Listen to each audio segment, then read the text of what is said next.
Friend. So here I am with another topic for you, that is vertebral column and typical vertebra.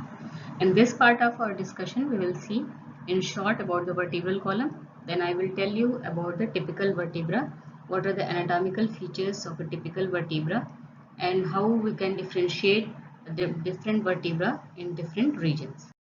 Before going into details of individual vertebrae, let's see what is vertebral column. This skeletal framework of the neck region and the trunk region and in the form of the vertical column is known as vertebral column. This extends from the cranium. This is the C1 vertebra, and superior to this you will find the part of the skull that is known as cranium. So it extends from the cranium up to the tips of the coccyx. So this is the coccyx bone. Up to the tip of the coccyx lower down you will find this vertical column of bone known as vertebral column. This vertebral column comprises of individual vertebra, individual bone, this is known as vertebra, and in between the successive vertebra you will find a fibrocartilaginous disc-like structure, this is known as intervertebral disc. So this intervertebral disc is for the articulation of successive vertebra, and this is a bone of a vertebral column, this is known as vertebra. Beside this you will find the associated ligament that supports whole of the vertebral column. This vertebral column basically forms the main part of axial skeleton in the human body. Moving on to the function of the vertebral column. This, if you see individual vertebra, you will find there is a vertebral foramen. So this vertebral foramen, when the whole of the vertebra is articulated, this vertebral foramen forms a continuous canal that is known as vertebral canal. In this canal lies the spinal cord along with the spinal nerves and vasculatures. So the main function of this vertebral column is to protect the spinal cord and the spinal nerves. It supports the trunk.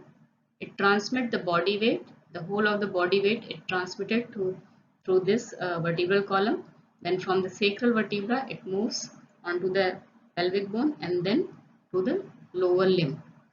It maintains the posture of the body, and because individual vertebra has several processes and these processes provides site for the attachment of the muscle. They act as a lever and they control the muscle movement and thus helps in locomotion. So these are the function of the vertebral column in. Now we will see the shape of the vertebral column.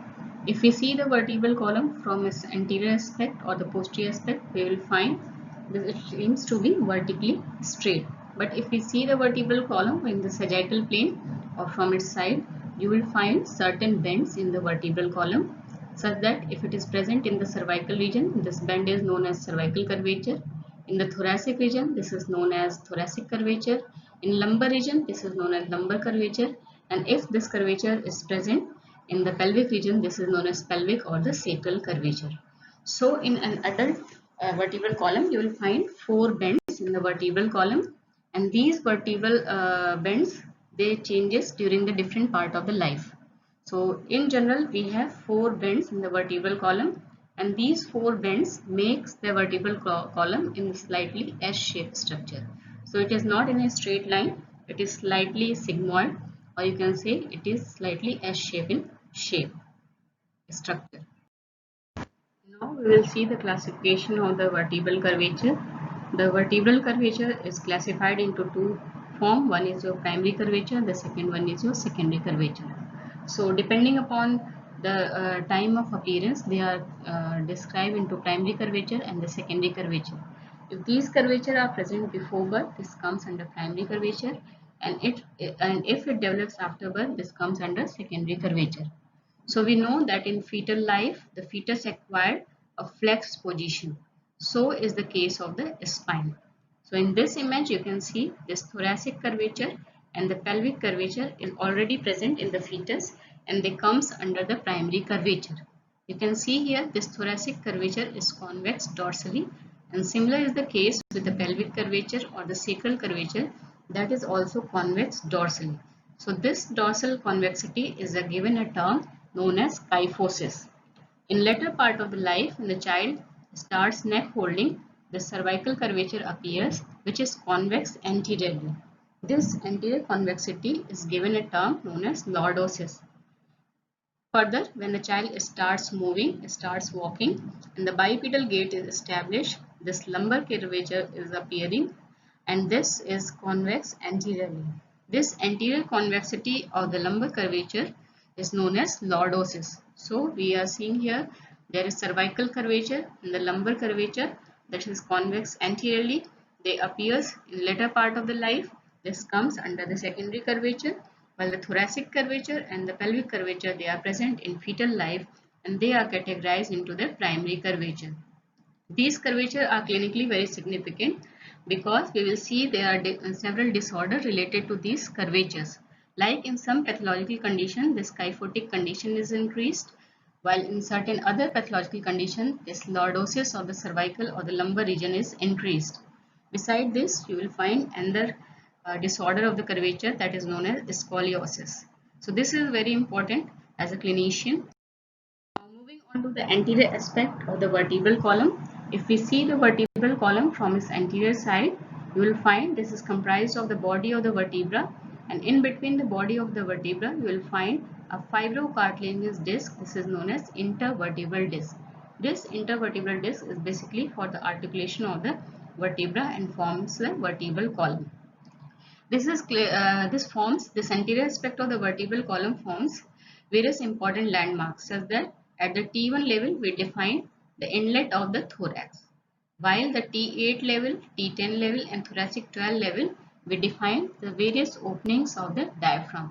Similarly, the L4 level where the descending aorta divides into two parts, and this sacral 1 vertebra, this is the promontory of the sacral 1 vertebra from where we define the boundaries of the pelvic inlet.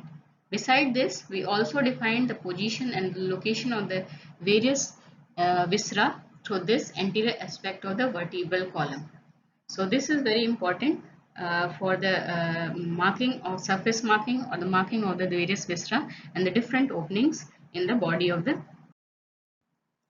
The third structure what you are seeing here is your anterior longitudinal ligament. This is also seen from anterior aspect or the vertebral column. This anterior longitudinal ligament is a fibrous structure. It is placed centrally on the anterior side of the body of each vertebra. So before C1 vertebra, superior to this C1 vertebra, you will not find the anterior longitudinal ligament because anterior longitudinal ligament connects the body of the vertebra. Because you don't have any body in the C1 vertebra, this is an atypical type of vertebra. This does not comprise of body. So you will not find the anterior longitudinal ligament on the C1 vertebra. So C1 vertebra, superior to this C1 vertebra, you will find atlanto-occipital membrane. So this vertebral column anteriorly, you will find centrally placed anterior longitudinal ligament. This anterior longitudinal ligament gives attachment to different part of the fascia such that in cervical region you will find the prevertebral fascia get blends on this anterior longitudinal ligament. So this forms a fascial plane for the spread of infection from one region to another. Similarly, in the thoracic region, this anterior longitudinal ligament gives attachment to the endothoracic fascia and also to the subperitoneal tissue. So this is connected to various part of the various region. So this gives a fascial plane for the spread of infection and other pathological conditions. Now moving on to the lateral aspect of the vertebral column. If we see the vertebral column from the side, you will find it is comprised of the lateral side of the body of the vertebra and the lateral side of the intervertebral disc. In between the two vertebra, you will find laterally a small foramina. This is almost an oval shape and this foramina is known as intervertebral foramina. This intervertebral foramina is basically for the passage of the spinal nerve. So the spinal nerves pass from this intervertebral foramina comes out. Superiorly, you will find a notch over here. This is known as superior articular notch. Inferiorly, you will find a notch in each vertebra. This is known as inferior vertebral notch. So in between the superior vertebral notch, this is the superior vertebral notch of this vertebra. This is the inferior vertebral notch of the vertebra lying above. So in between the superior vertebral notch and inferior vertebral notch, you will find a foramina. This is known as intervertebral foramina. This foramina gives connection to the content inside the vertebral canal to the outside soft tissue, that is paravertebral soft tissue. So this also helps forms a channel for the easy spread of the infection and other pathological. So in this image, we can see the boundary of the intervertebral foramina. This is the lateral aspect of the vertebral column.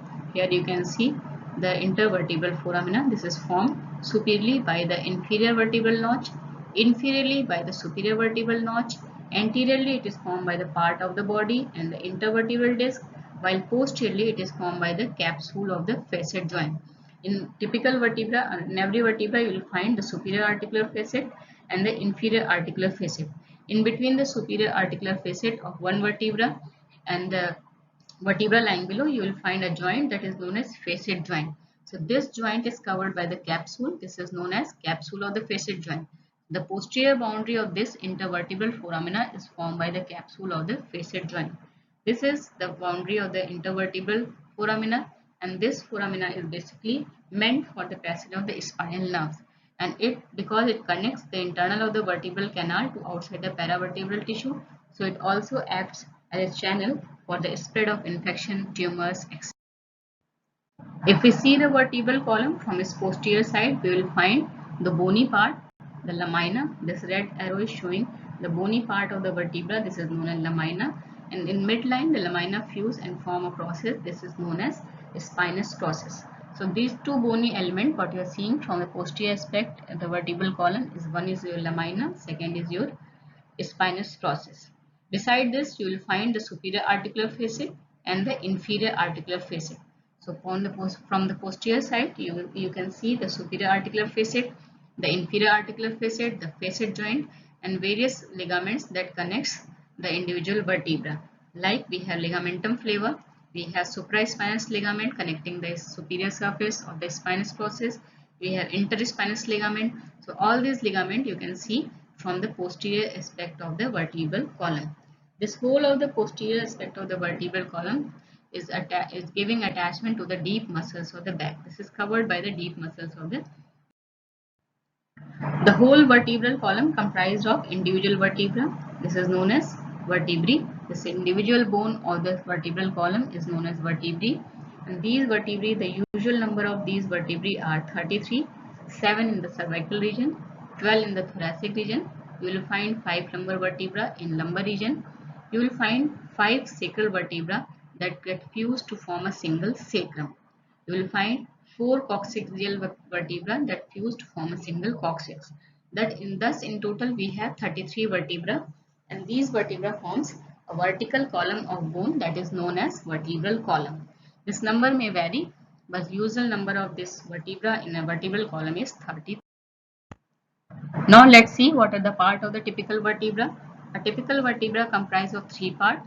Anteriorly you will find this yellow color is showing a massive cylindrical structure. What you are seeing here is body of the vertebra. Behind the vertebra you will find an arch-shaped structure. This is the vertebral arch. This vertebral arch is meant it comprised of a pair of pedicle. This part that is arising from the body is pedicle, and posteriorly it continues in the lamina. So the posterior part is lamina and anterior part is pedicle. The vertebral arch anteriorly comprised of pedicle and posteriorly it is formed of the lamina. The lamina meets in the midline and forms a spinous process. So in typical vertebra you have several processes. In total you have 7 processes. The lateral process is known as transverse process, which are 2 in number. Median midline process is your spinous process, and this part is known as articular process. So pair of superior and the inferior articular process are also present in typical vertebra. Now you can see here between the vertebral arch and the body you will find a small foramina over here. This is known as vertebral foramen. So the different part of the typical vertebra has different function, such that the body is usually meant for the transmission of body weight. So it is very massive. So the body of the typical vertebra is basically act as a transmission of the body weight, while this vertebral arch provide protection to the spinal cord inside the vertebral foramen. And whenever there is process in any vertebra, in any bone, it gives attachment to the muscle that act as a lever and gives attachment to the muscle and helps in locomotion. So these are the part of typical vertebra and the different function of the different part of typical vertebra.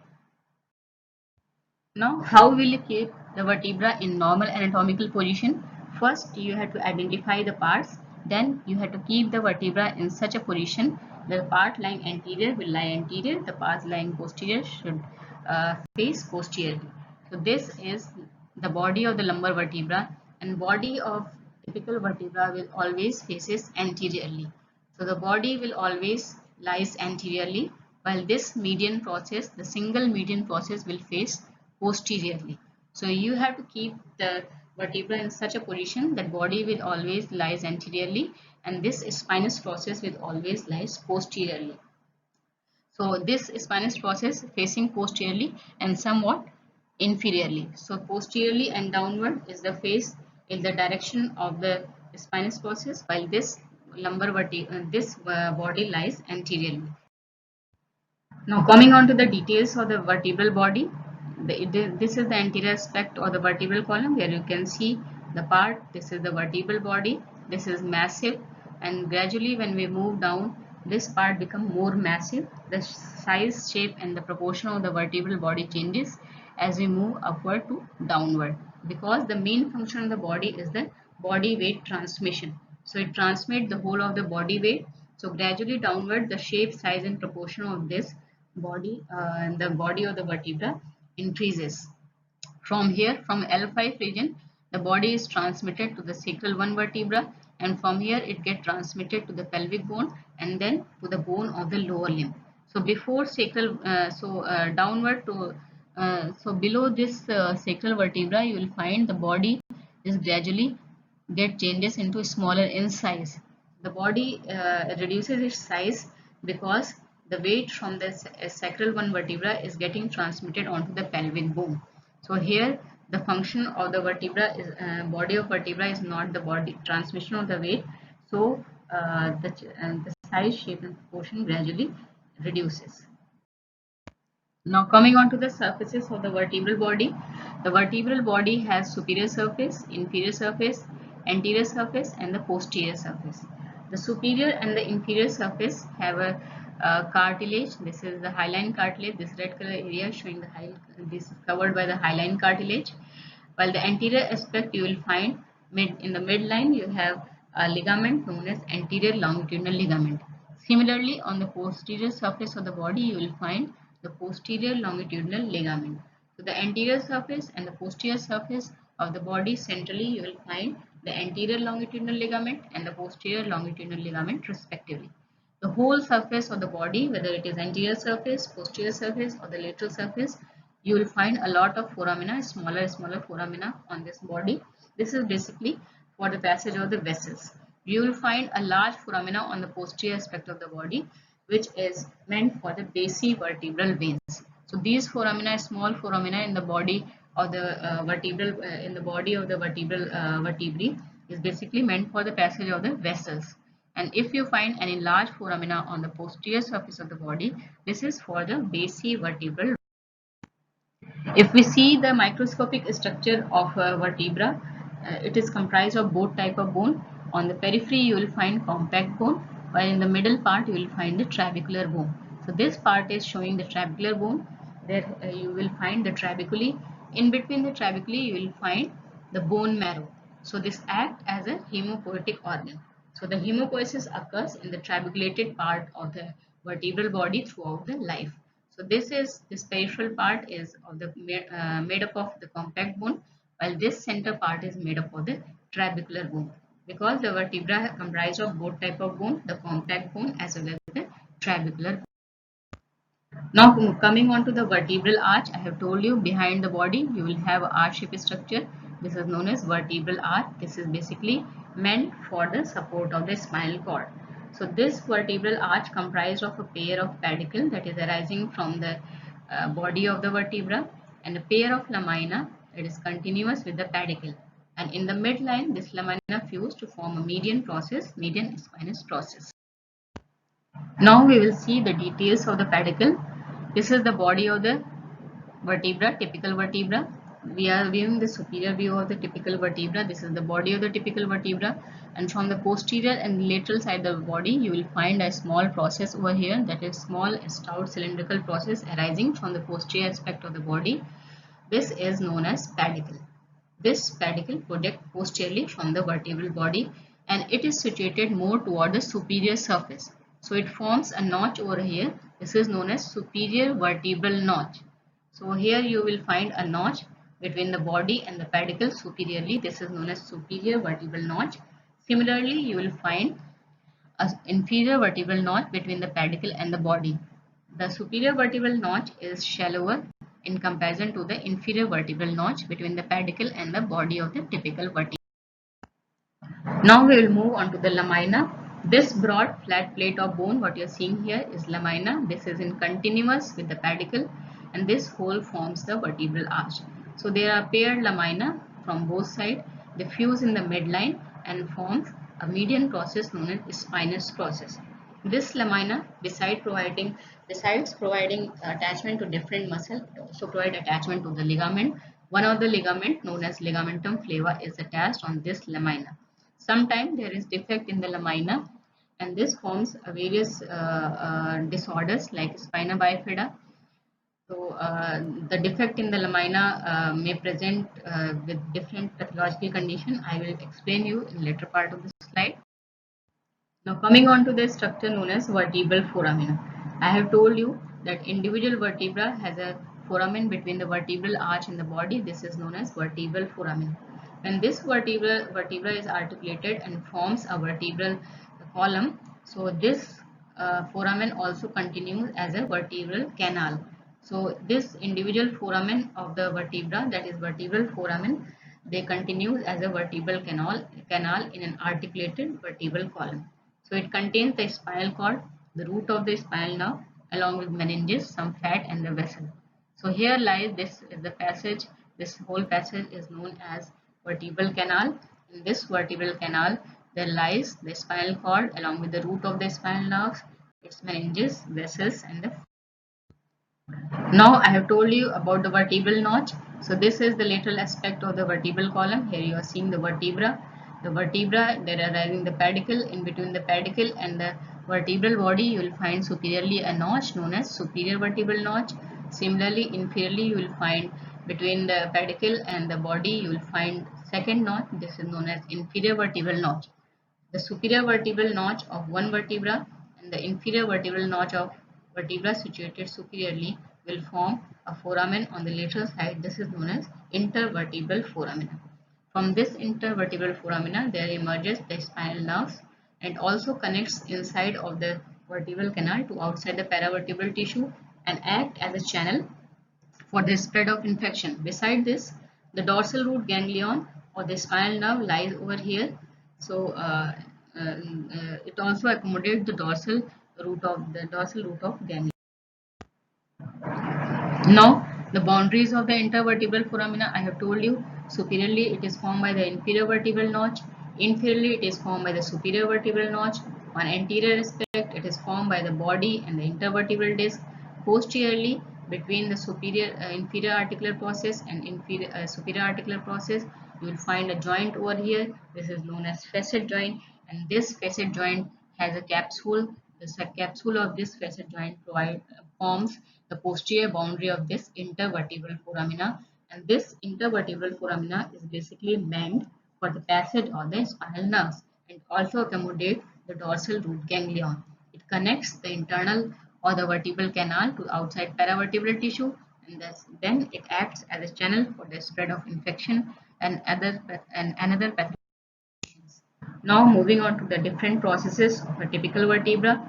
In typical vertebra, I have told you that there are in usual there are 7 processes. There are 2 transverse process, 1 median spinous process, paired superior articular process, and similarly you will find inferior articular process. They are also 2 in number on the inferior side of the vertebra.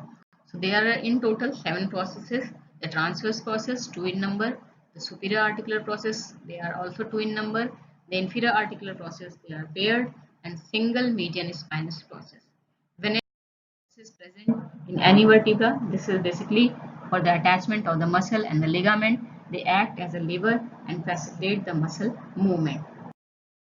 Now coming on to the articular process, this is the superior articular process, this is inferior articular process. The superior articular process faces according to the corresponding inferior articular process. So they lie in opposition with each other and they forms a facet joints over here which has a capsule. They provide limitation of the movement so that over the hyper extension, the hyper rotation of the movement does not occur. They also align the vertebrae. So these are the function and the structure of the article. Now we will see the regional characteristic of different vertebra in different regions. So in cervical region, you will find body is small, while in thoracic region, the body is large and it is almost a heart shape. And lumbar region, the body is massive because the main function of the vertebral body is to transmit the body weight. So the body is massive in the lumbar region. It is kidney shaped. The transverse process lies anterior to the articular process, while it is lie in cervical region, while it is lie posterior to the pedicle in thoracic region, and it lies anterior to articular process in the lumbar region. The transverse process of the cervical region has a foramen known as foramen transversorium, that is very characteristic feature of the cervical vertebra. While you will not find this type of foramen in transverse process in other thoracic or the lumbar vertebra. The superior articular facet faces posterior superior in the cervical region, posterior lateral in the thoracic vertebra, while it faces post medial in the lumbar vertebra. The inferior articular facet lies opposite to the superior articular facet because they form a facet joint over here. So the direction of the inferior articular facet is anterior-inferior in the cervical vertebra, anterior-medial in the thoracic vertebra, and lateral in the lumbar vertebra. The spinous process of the cervical vertebra is slender and bifid. The thoracic region, it is long, thick, and faces posterior inferiorly, while in the lumbar region, the spinous process are short and blunt, and it faces posteriorly. The intervertebral foramen faces anterolaterally in the cervical vertebra. It faces laterally in the thoracic vertebra, and it lies laterally in the lumbar vertebra. The vertebral canal of the cervical region is large and triangular in comparison to body. The body is small in cervical region, while this vertebral canal or the vertebral foramina is large. The smaller and the circular vertebral foramen is present in thoracic region, while the large and triangular vertebral foramen is present in lumbar region. This you have to memorize because it is often asked in your osteology viva. What is the difference of what is the difference in the vertebra or different. In this slide you are seeing, this is the typical cervical vertebra. The body is small and oval in shape, while the large vertebral foramen you can see here, this is large triangular vertebral foramen. This is transverse process. In this transverse process you are seeing a foramen. This is known as foramen transversarium. This is a very characteristic feature of the cervical vertebra. Also the spine, you can see the spine is bifid. You will not find this bifid spine in foramen transversarium in any other of the vertebra. So this is thoracic vertebra. In thoracic vertebra, the body you can see this is almost a heart-shaped body, small and circular. You will find circular foramen, that is for vertebral foramen. Beside this, you will find a lot of facet on this body and the transverse process because it articulates with the ribs in the thoracic region. So you will find a demifacet in the typical thoracic vertebra and also the facet present on the transverse process so that it articulates with the ribs. In lumbar region, the spinous process is short and stout, while there is small triangular vertebral foramina. The body of the lumbar vertebra is very massive because the main function of the lumbar vertebra, the body of the vertebra is to transmit the body weight. This is the sacrum. The five vertebrae, the sacral vertebrae, they fuse to form a single sacrum. And this is the coccygeal bone, the coccyx bone. The four coccygeal vertebrae fuse to form a single coccyx.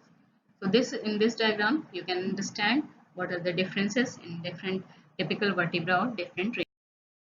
Now moving on to the applied aspect. In clinical posting, you have to do different procedures, like you have to do a lumbar puncture or you have to give some anesthesia. So we have to palpate the spinous process. So to know the vertebral level, we have to palpate the spinous process. So before palpating the spinous process, you ask to patient the back of the patient should be flexed and scapula should be protracted. So the spinous process become more prominent and it will be easy to you count the vertebral level. So before doing any procedure like giving anesthesia or the lumbar puncture, you have to count the spinous process, the vertebra. So you have to palpate the spinous process and count accordingly. The transverse process of CM vertebra is palpated through deep palpation. It can be felt between the mastoid process and the angular. Beside this, we have different applied aspect of the vertebra. The variation, the number may vary. It may be more than 33 or it may be less than 33. It is very rare case, though it is very rare case, but it is present in some of the cases. You will find the variation number of the vertebra. Sometime during the aging process, the body of the vertebra get osteoporosis and there is abnormal fusion of the vertebra. The one or more part of the vertebra get fused and they forms an abnormal fusion of the vertebrae. This is often known as block vertebra. Beside this, you will find spina bifida occulta, spondylosis and spondylolisthesis. This condition is basically the defect in the posterior element of the vertebra. Sometimes the lamina does not develop properly. So there occurs a defect in the posterior element of the vertebral arch, that is defect in the lamina, and this give rise to all these pathological condition like spina bifida occulta, spondylosis and spondylolisthiasis. So another case is a spinal canal stenosis. What happens? It is the narrowing of the spinal canal by any reason due to overgrowth of the bone or the herniated disc or the thickening of the anterior or posterior longitudinal ligament or any space occupying lesion like tumor. They can cause a traumatic injury to the spinal cord and lead to spinal canal stenosis. In this diagram we are seeing here, this is the lamina of the vertebra. This part of the lamina that sometimes does not develop, this is known as pars intercularis. This defect in the pars intercularis, if it is unilateral, this is known as spondylosis. If it occurs bilaterally, this causes instability to the spinal vertebral column and can lead to spondylolisthesis. Here what happens?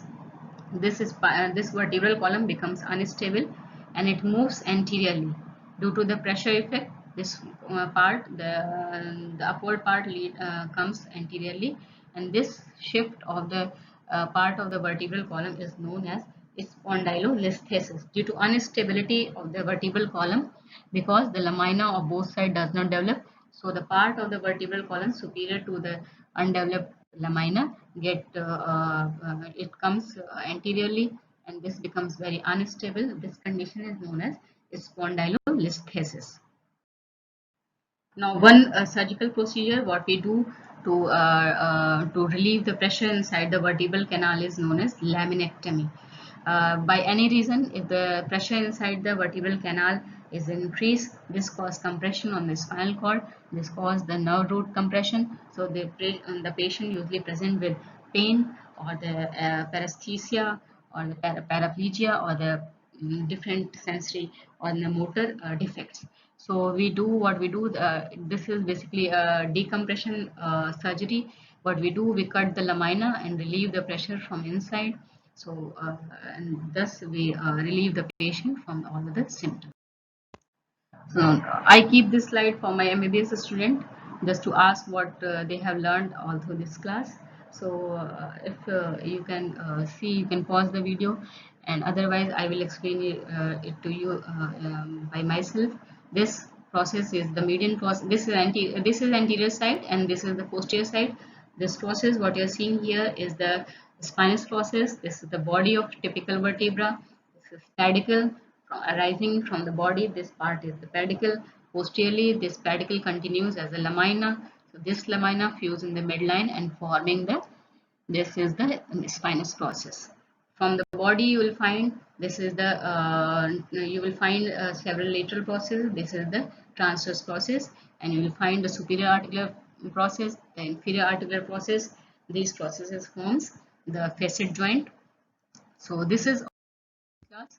This is the references of my PowerPoint presentation.